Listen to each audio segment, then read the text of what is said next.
And the conflict in Mali is also being felt in Libya.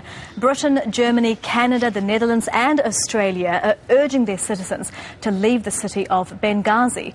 They're warning of an imminent threat to Westerners in the city, but Libya's government said there's no new intelligence to justify the concerns. The US ambassador and 3 other Americans died in an attack on the US consulate in Benghazi last September. Leaving Benghazi, the city's international airport, the departure point for Westerners who've been told it's no longer safe to stay. The danger, a specific imminent threat, according to the British Foreign Office, although no further details have been disclosed. On the streets of Benghazi, there's surprise the warning has been issued. When foreigners come here to Libya, we're capable of protecting them. Thanks to our guys, we're able to protect Libyans and all of their guests. That surprise is shared by senior Libyan officials. This announcement that hints at something that doesn't really exist on the ground is not justified enough in our opinion.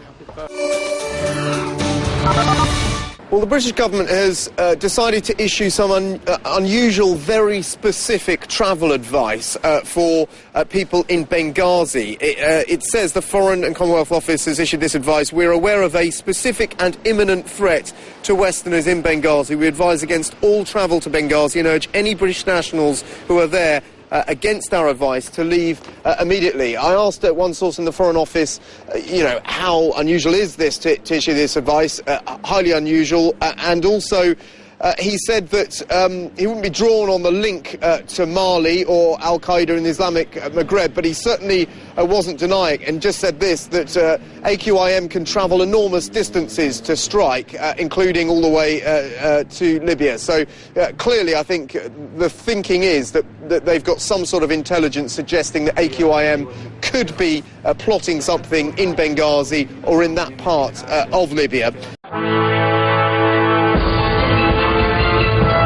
The warnings come just one day after U.S. Secretary of State Hillary Clinton testified before Congress about the deadly attack on the U.S. consulate last September, in which 4 Americans, including the U.S. ambassador to Libya, were killed. Few Westerners are believed to be in Benghazi, which has experienced a wave of violence targeting foreign diplomats, military and police officers.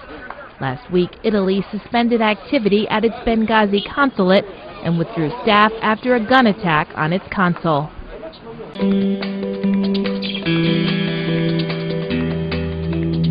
The alert follows the deadly seizing of a gas facility by Islamist militants in neighbouring Algeria. This man says the departure of diplomats and the United Nations from Libya is a negative sign that shows how poor security is. We must all pay attention to this. Benghazi was the nerve centre for Libyan rebels in the uprising against Muammar Gaddafi. Since then, there's been a wave of violence against diplomats and security officials. The most high-profile was last September's attack on the American embassy, which killed the US ambassador.